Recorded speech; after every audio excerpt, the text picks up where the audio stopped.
I've been here at the Talbot for 10 years now.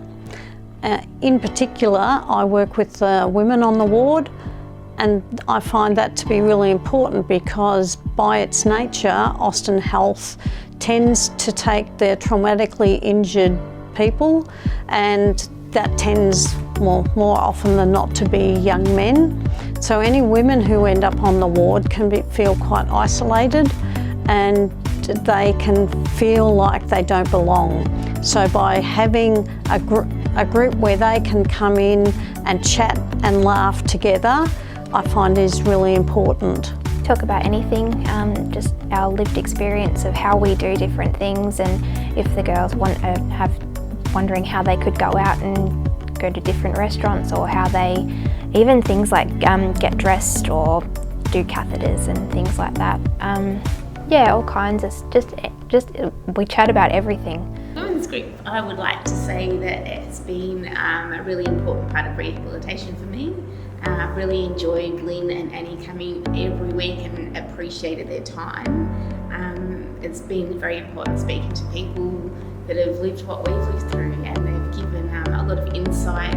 Nothing was too much to ask them. It was an open book, personal questions, even down to showing us their cards and how they transfer it in and out, which I just found really inspiring.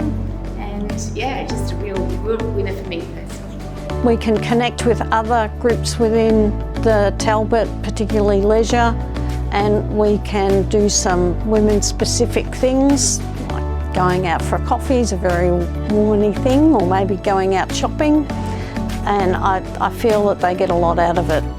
I certainly get a lot out of it. I get a lot of fun, and it's great to see people who've come into hospital thinking their world's ended, but by the time they go out they realise that their new life has only just started. Outings are a great opportunity for patients who are here doing rehab to get out in the real world and put skills that they learn in the therapy sessions into practice and into context. It's a great opportunity for them to build confidence and self-esteem, to interact with peers, mentors, to start thinking about the future. I try and bring in a variety of peers, particularly so we cover the different levels of injury, but also because we cover different age groups. Fortunately, I've found that most of the time the age groups don't matter. The women in particular like to talk about their bowel and bladder, something they wouldn't feel comfortable about when men are around, and we share stories of what happens if you have a bladder accident out in the community, or worse still, a bowel accident. We can laugh at some of the stories, or we can be quite serious.